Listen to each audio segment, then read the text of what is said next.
ನನಗೆ ಮಾತು ಕೊಟ್ಟಿದ್ಯಾ, ಮರ್ತುಬಿಟ್ಟಿಯೇನು? ಇಲ್ಲಮ್ಮ, ಮಾವನ ಹತ್ರ ಹೇಗೆ ಹೇಳಿ ಅಂತ ನೋಡ್ತಿದ್ದೆ. ನೀನು ಹೀಗೆ ನೋಡ್ಕೊಂಡೇ ಇದ್ರೆ ಮದ್ವೆಗೆ ಮುಹೂರ್ತ ಇಟ್ಟು ಮದ್ವೆನೂ ಮುಗಿಸ್ಬಿಡ್ತಾರೆ. ಹೇಗ್ ಹೇಳೋದು ಅಂತ ಇಲ್ಲಿ ಓಡಾಡ್ತಿದ್ರೆ ಆಗಲ್ಲ ಸೀನು. ನೇರವಾಗಿ ಹೋಗಿ ಭಾವಂಗ್ ಹೇಳ್ಬಿಡು. ಹೇಳಬೇಕು ಅಂತ ಅನ್ಕೊಂಡಿದ್ದೀನಿ, ಆದರೆ ಮಾವನ ಹತ್ರ ಮಾತಾಡೋದಕ್ಕೆ ನನಗೆ ಧೈರ್ಯ ಸಾಲ್ತಾ ಇಲ್ಲ. ಅದಕ್ಕೆ ನೇರವಾಗಿ ರೂಮ್ಗೆ ಹೋಗಿ ಮಾವ ನನ್ಗೆ ಈ ಮದ್ವೆ ಇಷ್ಟ ಇಲ್ಲ ಅಂತ ಹೇಳ್ಬಿಡು. ಹಾ, ಮಾವ ಏನಂತಾರೋ? ಹೀಗೆ ಹೆದರ್ಕೊಂಡ್ರೆ ಅಣ್ಣನ್ಗೆ ಹೇಳಕ್ ಆಗಲ್ವೋ? 4 ಗೋಡೆ ಮಧ್ಯೆ ಅಣ್ಣನ್ ಕಾಲಿಗೆ ಬಿದ್ರು ಅದು ಯಾರಿಗೂ ಗೊತ್ತಾಗಲ್ಲ. ಏನ್ ಹೇಳ್ತೀಯೋ ಹೇಗ್ ಮಾಡ್ತೀಯೋ, ಹೋಗಿ ಅಣ್ಣನ ಹತ್ರ ನನಗೆ ಮದ್ವೆ ಇಷ್ಟ ಇಲ್ಲ ಅಂತ ಹೇಳ್ಬಿಡು. ಹಾ, ಹಾಗಲ್ಲಮ್ಮ. ನೀನ್ ಹೋಗು ಹೋಗು ಹೋಗು ಅಮ್ಮ, ಅದು ಹೋಗು ಅಮ್ಮ. ಮೊದ್ಲು ಮಾತಾಡು. ಹೋಗು ಹೋಗು.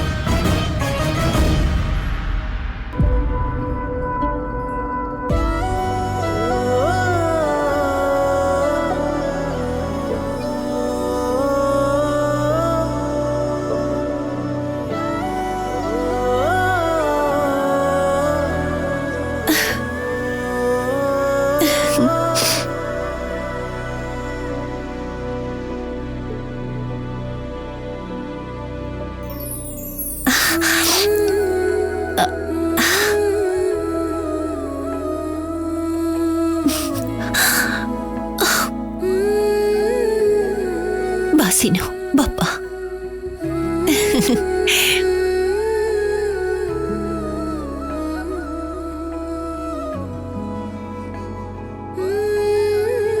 ಇವನಿಗೆ 100 ವರ್ಷ. ಇವನನ್ನ ಹೀಗೆ ನೋಡ್ತಿದ್ರೆ ತುಂಟಾಟ ಮಾಡ್ತಾ ಮನೆಯೆಲ್ಲ ಓಡಾಡ್ಕೊಂಡು ಆಟಗಳಾಡ್ತಿದ್ದೆ ನೆನಪಾಗುತ್ತೆ. ನಮ್ ಕೈ ಬೆರಳು ಹಿಡ್ಕೊಂಡು ಓಡಾಡ್ತಿದ್ದ ಮಗು ಇವನು. ಈಗ ಬೇರೆಯವ್ರ ಕೈ ಹಿಡಿದು ಜೀವನ ಪೂರ್ತಿ ನಡೆಸೋಂಥವನಾಗಿದ್ದಾನೆ. ಜಾನಕಿ, ಮೊದಲನೇ ಸಲ ಸೀನುನ ಎಲ್ಲಿ ನೋಡಿದ್ವಿ ನೆನಪಿದ್ಯಾ? ಎಲ್ಲ ನೆನಪಿದೆ. ಆಗಷ್ಟೇ ಕಣ್ಣು ಬಿಟ್ಟು ಯಾವುದೋ ಲೋಕದಿಂದ ಈ ಲೋಕಕ್ಕೆ ಬಂದು ಈ ಲೋಕದಲ್ಲಿ ಎಲ್ಲರನ್ನೂ ನೋಡ್ತಾ ಪುಟ್ಟ ಪುಟ್ಟದಾಗಿ ಪಿಳಿ ಪಿಳಿ ಅಂತ ಕಣ್ಣು ಬಿಟ್ಕೊಂಡು ಅವರಮ್ಮನ ಕೈನಲ್ಲಿ ನೋಡ್ದಂಥ ಮಗು ಇದು.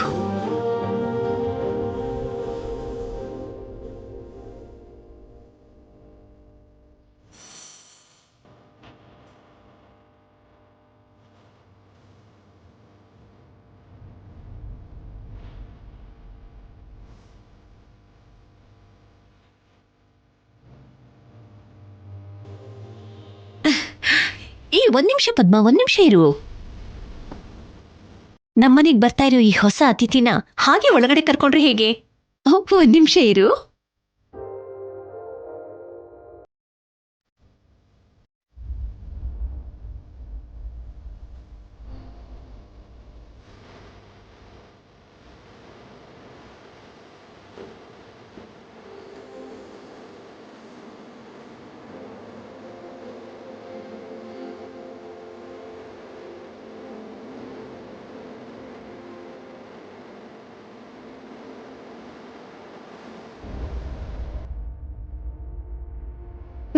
ಇವಾಗ ಒಳಗಡೆ ಬನ್ನಿ. ಒಂದ್ ನಿಮಿಷ ಬಲಗಾಲಿಟ್ಟು ಒಳಗಡೆ ಬಾ ಪದ್ಮ. ನಿನ್ನ ಮಗನು ಕೂಡ ಬಲಗಾಲಿಟ್ಟು ಒಳಗೆ ಬಂದ ಹಾಗಿರುತ್ತೆ. ಬಾ ಬಾ ಬನ್ರಿ ಒಳಗೆ. ಬಾ ಪದ್ಮ.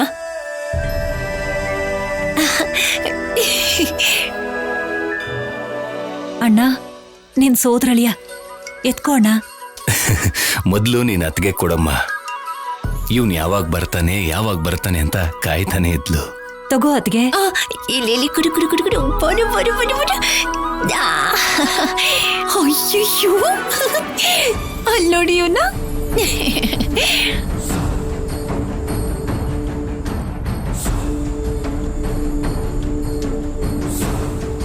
ನನ್ನ ಮುದ್ದು ಕೃಷ್ಣ ಇವನು.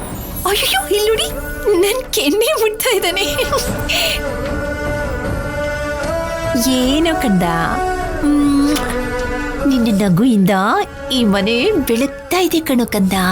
ನಿನ್ ಪುಟ್ ಪುಟ್ ಕಣ್ಣಿಂದ ನೋಡು ನೋಡು ನೋಡು ಚಿನ್ನ ನೋಡು. ಲೋ ಕೃಷ್ಣ, ನೀನ್ ಮನೆ ಕಾಲಿಟ್ಟ ತಕ್ಷಣ ಈ ಮನೆಗೆ ಕಳೆ ಕಳೆ ಬಂದ್ಬಿಡ್ತು. ಅಮ್ಮ, ಅಳಿಯ ಬಂದ್ಕೊಳ್ಳೆ ಅದಕ್ಕೆ ನೋಡು ಎಷ್ಟು ಖುಷಿಯಾಗಿದ್ದಾರೆ. ಶಿವರಾಜು, ನಮ್ಮ ಮನೆಗ್ ಬಂದಿರೋ ಮೊದಲನೇ ಅತಿಥಿಯಪ್ಪ ಇವನು. ಇವನು ನಮ್ಮನೆ ದೇವರು.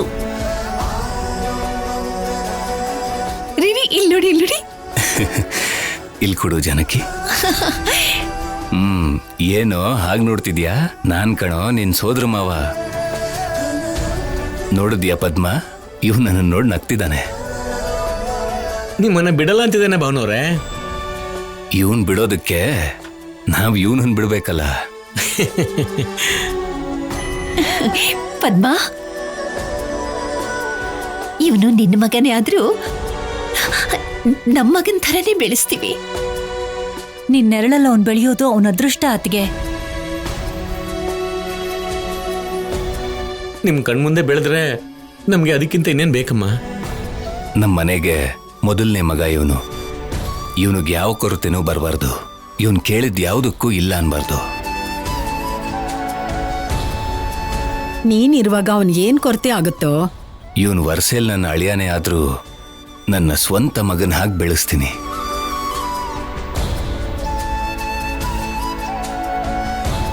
ಇವತ್ತಿಂದ ನಮ್ಮ ಮನೆಗ್ ಬಂದಿರೋ ಈ ದೇವ್ರನ್ನ ಕಾರು ಕೆಳಗಡೆ ಇರ್ದಿರೋ ಹಾಗೆ ನಾನು ನೋಡ್ಕೋತೀನಿ. ಅಲ್ಲೇನು ಕಂದ, ಅಲ್ಲೇನು ಬಂಗಾರು, ಅಲ್ಲೇನೆ.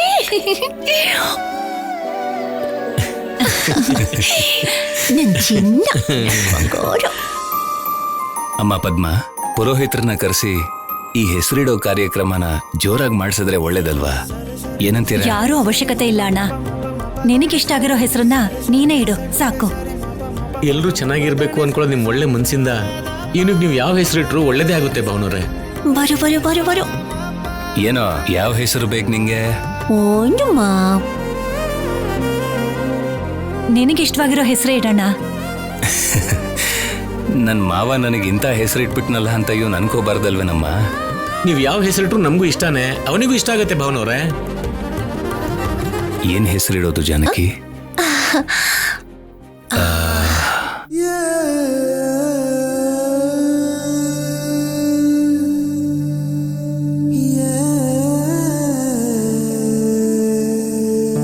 ಆಪತ್ಗಾಗೋನು ಆ ಅನಾಥ ರಕ್ಷಕ ಆಗಿರೋ ಶ್ರೀನಿವಾಸನಿಗಿಂತ ಇನ್ನೇನ್ ಹೆಸರು ಬೇಕು? ಇವನ್ ಹೆಸರು ಶ್ರೀನಿವಾಸ್. ಇಲ್ಲಿ ಕೊಡು. ಶ್ರೀನಿವಾಸ್, ಶ್ರೀನಿವಾಸ್, ಶ್ರೀನಿವಾಸ್. ನಗ್ತಿದ್ದಾನ್ ಜನಕ್ಕೆ. ಶ್ರೀನಿವಾಸ.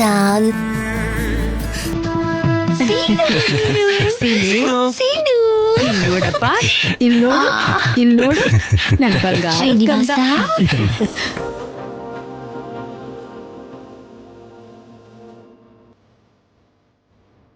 ಇದೇ ಕೈಯಲ್ಲಿ ನೆತ್ಕೊಂಡು ನಿನಗೆ ಹೆಸರಿಟ್ಟಿದ್ದೆ. ಆದ್ರೆ ಇಷ್ಟು ಬೇಗ ನೀನ್ ಮದುವೆ ಮಾಡ್ಕೊಳ್ಳೋ ಅಷ್ಟು ದೊಡ್ಡವನಾದ್ಯಾ ಅಂತ ಅನ್ನಿಸ್ತಿದೆ. ಮೊದಲನೇ ಸಲ ನಿಮ್ಮಮ್ಮನ ಮಡ್ಲಿಂದ ಎಲ್ಲರನ್ನು ಭಯದಲ್ಲಿ ನೋಡ್ತಾ, ಅಷ್ಟು ಬೇಗ ಮುದ್ದು ಮುದ್ದಾಗಿ ನಗ್ತಾ ಬೆರಳನ್ನ ಹಿಡ್ಕೊಂಡಿದ್ದ ಕ್ಷಣ ನಮಗ್ ನೆನಪಾಗ್ತಿದೆ ಸೀನು.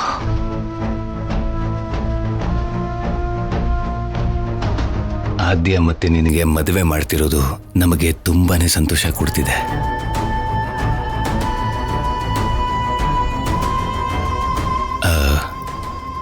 ಏನ್ ಸೀನು, ಏನೋ ಹೇಳ್ಬೇಕು ಅಂತ ಬಂದಾಗಿತ್ತು? ಹೇಳಿ ಹೇಳಿ, ಇರು ಇರು.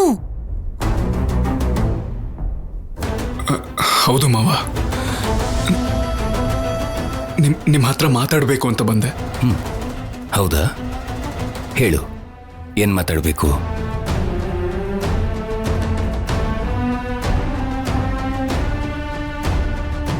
ಹೇಳು ಸೀನು. ಅತ್ತೆ, ಅದು ಹೇಳ್ಬಿಡು ಅದ್ಕೆ. ಅಂದ್ರೆ ಅದು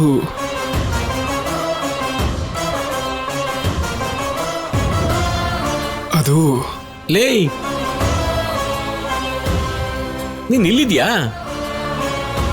ಮುಹೂರ್ತ ಇಡೋಕೆ ಟೈಮ್ ಆಗ್ತಿದೆ ಕಣೋ. ಅಲ್ಲಿ ಪುರೋಹಿತರು ಕರಿತಾ ಇದಾರೆ. ನೀನ್ ಇಲ್ಲೇನ್ ಮಾಡ್ತಿದ್ಯಾ? ಬಂದ್ರು ನಿಮ್ ಗಂಡ. ನಮ್ ಪ್ಲಾನ್ ಎಲ್ಲ ಗೋತ ಅಷ್ಟೇ. ಇರು ಪಾರ್ವತಿ, ಎಲ್ಲ ಹೋಗ್ತೀಯಾ? ಅಣ್ಣಯ್ಯ ಏನೋ ಮಾತಾಡ್ಬೇಕಂತೆ. ಇವನಿಗೆ ಮಾತಾಡೋಕೆ ಏನಿರುತ್ತಮ್ಮ? ಇವನು ನಮ್ಮಗ ಆದ್ರೂ ನಿಮ್ ಕೈಲೇ ಬೆಳೆದವನು. ನೀವು ಇವನನ್ನ ಪ್ರಾಣದ ಹಾಗೆ ನೋಡ್ಕೊಂಡಿದ್ದೀರಿ. ಅದಕ್ಕೆ ನಿಮ್ಮ ಆಶೀರ್ವಾದ ತಗೊಳಕ್ಕೆ ಬಂದಿರಬೇಕು. ಲೇ ಬೇಗ ಆಶೀರ್ವಾದ ತಗೊಳ್ಳೋ. ಅಲ್ಲಿ ಪುರೋಹಿತರು ಅರ್ಜೆಂಟ್ ಮಾಡ್ತಾ ಇದ್ದಾರೆ. ಬೇಗ ಆಶೀರ್ವಾದ ತಗೊಳ್ಳೋ. ತಗೋ ಬೇಗ. ಪ್ರತ್ಯೇಕವಾಗಿ ನಮ್ಮ ಆಶೀರ್ವಾದ ತಗೋಬೇಕಾ ಭಾನುರೇ? ನಮ್ಮ ಆಶೀರ್ವಾದ ಸೀನುಗೆ ಯಾವತ್ತೂ ಇದ್ದೇ ಇರುತ್ತೆ. ಸೀನು, ಒಂದ್ಸಲ ನಿನ್ ಮದ್ವೆ ಅನ್ಕೊಂಡು ಏನೇನೋ ಕಾರಣಕ್ಕೆ ನಿಂತು ಹೋಗಿತ್ತು. ಈ ಸಲ ನಿನ್ನ ಮದುವೆ ಮಾತ್ರ ಸುತ್ತಮುತ್ತ 10 ಊರಿನವರು ಮಾತಾಡೋ ಹಾಗೆ ತುಂಬಾ ವೈಭವದಿಂದ ಸಂಭ್ರಮದಿಂದ ಮಾಡ್ತೀವಿ. ನೋಡ್ತಾ ಇರೋ.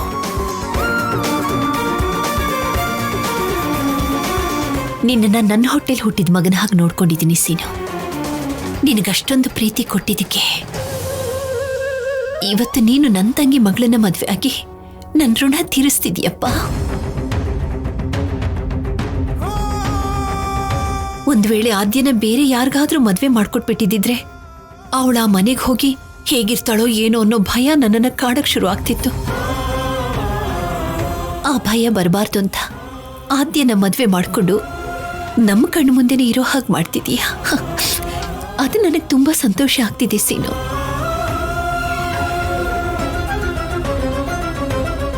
ಓ, ನೀನೇನೋ ನಮಗ್ ಹೇಳ್ಬೇಕು ಅಂತ ಬಂದ್ರೆ ನಮಗ್ ನಿನ್ ಮೇಲಿರೋ ಪ್ರೀತಿ ಬಗ್ಗೆನೇ ಮಾತಾಡ್ತಾ ಇದೀವಿ. ಹೇಳು, ಏನ್ ಮಾತಾಡ್ಬೇಕು ಹೇಳು ಸೀನು. ಇವನ್ ಮಾತಾಡೋದು ಏನಿದೆ ಭವನವ್ರೆ? ಆಶೀರ್ವಾದ ತಗೊಳಕ್ ಬಂದೆ ಅಂತ ಹೇಳಿದ್ನಲ್ಲ, ಅಲ್ವೇನೋ? ತಗೊಳ್ಳೋ, ಆಶೀರ್ವಾದ ತಗೋ. ಅಲ್ಲಿ ಪುರೋಹಿತರು ಬೊಂಬಡ ಹೊಡ್ಕೋತಾ ಇದಾರೆ. ತಗೋ ಬೇಗ.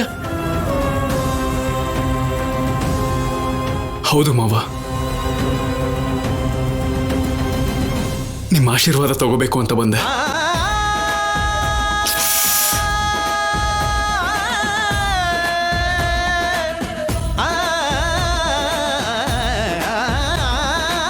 ಕಲ್ಯಾಣ ಮಸ್ತು.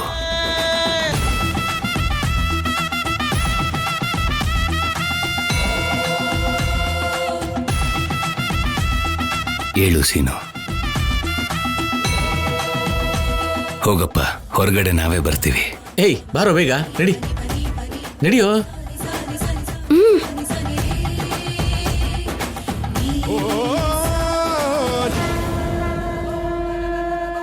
ಏ ಚೀ,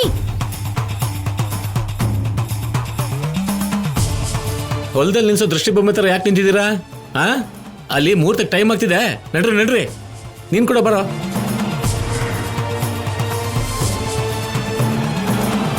ಲೋ, ನೀನ್ ಹೇಳಿದ್ದೇನು ಮಾಡ್ತಾ ಇರೋದು ಏನೋ? ಮಾವನ್ ಮುಂದೆ ನಿಂತ್ಕೊಂಡು ಅವ್ರಿಷ್ಟಪಟ್ಟು ಮಾಡ್ತಿರೋಂಥ ಮದ್ವೆನ ಇಷ್ಟ ಇಲ್ಲ ಅಂತ ಹೇಳಕ್ ನನಗೆ ಮನ್ಸಾಗ್ಲಿಲ್ಲ ಅಮ್ಮ.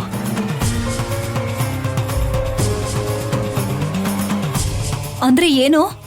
ಈಗ ಅವಳನ್ನ ಮದ್ವೆ ಮಾಡ್ಕೋತೀಯಾ? ನನಗ್ ಕೊಟ್ಟಿರೋ ಮಾತಿಗೆ ತಪ್ಪ್ತ್ಯಾ? ಮಾವನ್ಗೆ ನನಗೆ ಹೇಳಕ್ಕಾಗಲ್ಲ. ನಿನಗೆ ಕೊಟ್ಟಿರೋ ಮಾತನ್ನ ತಪ್ಪೋ ಹಾಗಿಲ್ಲ. ಏನ್ ಮಾಡ್ಬೇಕು ಅಂತ ಗೊತ್ತಾಗ್ತಿಲ್ಲ ಅಮ್ಮ.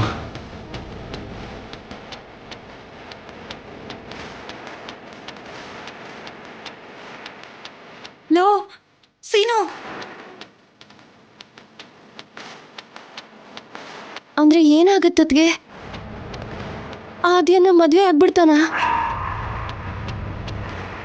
ಅವಳನ್ನ ಸೊಸೆಯಾಗಿ ನೀನ್ ಒಪ್ಕೊಳ್ಳೇಬೇಕಾ? ಇಲ್ಲ ಪಾರ್ವತಿ, ಹಾಗ್ ಮಾತ್ರ ನಡಿಬಾರ್ದು. ಯಾವುದೇ ಕಾರಣಕ್ಕೂ ಅವಳು ನನ್ನ ಸೊಸೆ ಆಗ್ಬಾರ್ದು. ಹಾ, ಏನಾದ್ರೂ ಮಾಡ್ಲೇಬೇಕು.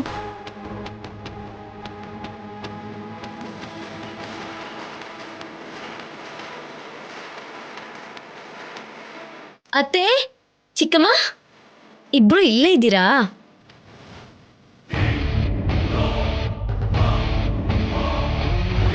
ಇವರಿಬ್ರಿಗೇನಾಯ್ತು? ಯಾಕೆ ನೀವಿಬ್ರು ಈ ಥರ ಕೂತಿದ್ದೀರಾ? ನಮ್ ವಿಷಯ ಹಾಗಿರ್ಲಿ ಬಿಡು. ನೀನ್ ಯಾಕೆ ಬಂದೆ? ಬರ್ಬೇಡ ಅಂತ ಹೇಳಿದ್ನಲ್ಲ. ಹೇಳಿದ್ರಿ, ಆದ್ರೆ ಸೀನು ಮಾವನ್ ಜೊತೆ ನನ್ನ ಮದ್ವೆ ಅಂತೂ ನಿಂತು ಹೋಯ್ತು. ಹಾಗೆ ಆದ್ಯ ಸೀನು ಮಾವನ್ ಮದ್ವೆನೂ ನಿಂತು ಹೋಗೋದ್ನ ಕಣ್ಣಾರೆ ನೋಡ್ಬೇಕು ಅಂತ ಬಂದೆ. ಅದೇನೋ ಆಗೋ ಥರ ಕಾಣಿಸ್ತಿಲ್ಲ ಕಣೆ. ಏನು ಮದ್ವೆನಾ? ಅಲ್ಲ, ಅವ್ರ ಮದ್ವೆ ನಿಲ್ಲೋದೆ ಅನುಮಾನ ಅಂತ ಇದ್ದೀನಿ.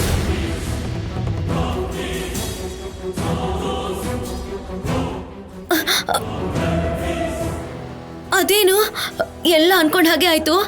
ಇನ್ನವ್ರ ಮದ್ವೆ ಆಗಲ್ಲ ಅಂತ ಹೇಳಿದ್ರಿ. ಹೇಳಿದ್ವಿ ಕಣೆ, ಆದ್ರೆ ಹೇಳ್ದಾಗ ನಡೆಯೋ ಥರ ಕಾಣ್ತಾ ಇಲ್ಲ. ಅದೇನತ್ತೆ? ಆದ್ಯನ್ ಮದ್ವೆ ಮಾಡ್ಕೊಳ್ಳೋದು ಅವ್ನ್ಗಿಷ್ಟ ಇಲ್ಲ ಕಣೆ. ಅದೇ ಮಾತನ್ನ ನಿಮ್ ಮಾವನ ಹತ್ರ ಹೋಗಿ ಹೇಳು ಅಂತಂದ್ರೆ ಅದನ್ನು ಅವನ್ ಕೈಲಿ ಹೇಳೋಕಾಗ್ತಿಲ್ಲ. ಅದೇನು ಇಷ್ಟ ಇಲ್ಲ ಅಂದ್ರೆ ಆಯ್ತಲ್ಲ. ಅದನ್ನ ನೀನು ನಾನು ಅನ್ಕೊಂಡ್ರೆ ಸರಿ ಹೋಗುತ್ತಾ? ಸೀನು ಹೋಗಿ ಹೇಳ್ಬೇಕಲ್ವಾ? ಭಾವ ಅಂದ್ರೆ ಸೀನುಗಿರೋ ಭಯಕ್ಕೆ ಹೇಳ್ತಾ ಇಲ್ಲ ಅವನು. ಹಾಗಂತ ದೊಡ್ಡಪ್ಪನಿಗೆ ಹೆದರ್ಕೊಂಡು ಇಷ್ಟ ಇಲ್ದೇ ಇದ್ರು ಆದ್ಯನ್ ಮದ್ವೆ ಆಗಕ್ಕಾಗತ್ತಾತೆ?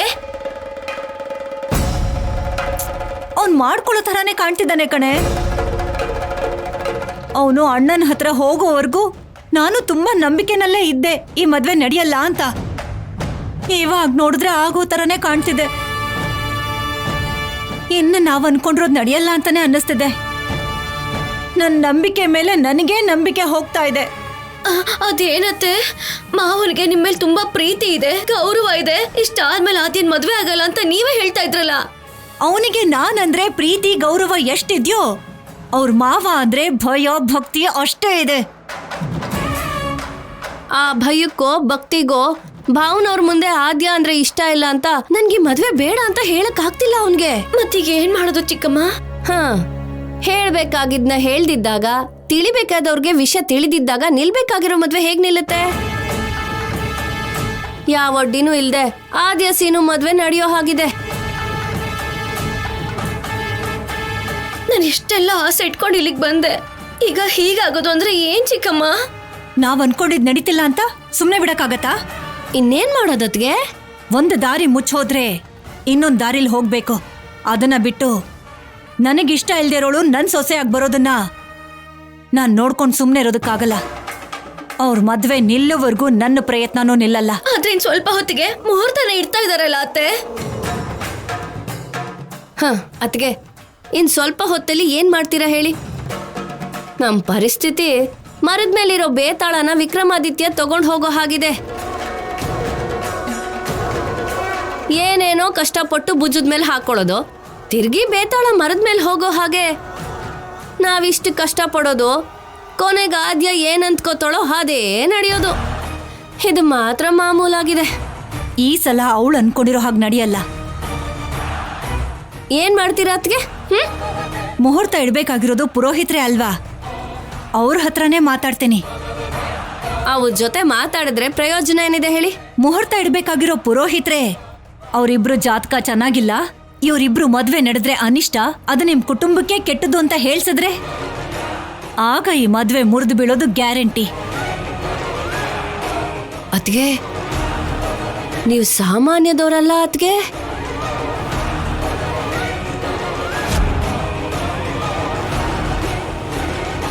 ಪುರೋಹಿತ್ರೆ, ಅಮ್ಮ ಒಂದ್ ನಿಮಿಷ ಬರ್ತೀರಾ? ಯಾಕಮ್ಮ? ಒಂದ್ ನಿಮಿಷ ಬನ್ನಿ, ಹೇಳ್ತೀನಿ. ನಡೀರಿ.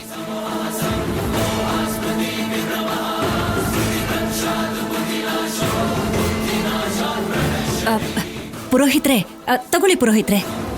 ಕಾರ್ಯಕ್ರಮ ಮುಗಿದ್ಮೇಲೆ ಸಂಭಾವನೆ ಕೊಡ್ತೀರಲ್ಲಮ್ಮ? ಅದನ್ನ ಅಣ್ಣ ಕೊಡ್ತಾನೆ. ಇದನ್ನ ನಾನ್ ಕೊಡೋದಿಕ್ಕೆ ಬೇರೆ ಕಾರಣನೇ ಇದೆ. ಏನಮ್ಮ ಅದು? ಹೇಗಾದ್ರೂ ಸರಿ ಈ ಮದ್ವೆ ನಡೀದೇ ಇರೋ ಹಾಗೆ ಮಾಡ್ಬೇಕು. ಅವ್ನ್ ನನ್ ಮಗನೇ, ಆದ್ರೆ ಈ ಮದ್ವೆ ನಡೆಯೋದು ನನಗಿಷ್ಟ ಇಲ್ಲ. ಹೇಗಾದ್ರೂ ಮಾಡಿ ಈ ಮದ್ವೆ ನಡೀದೇ ಇರೋ ಹಾಗೆ ನೀವೇ ತಡಿಬೇಕು. ಬೇಕು ಅಂದ್ರೆ ಇನ್ನೂ ದುಡ್ಡು ಕೊಡ್ತೀನಿ. ನನ್ ಸಂಕಟ ನಿಮಗ್ ಅರ್ಥ ಆಯ್ತಲ್ವಾ?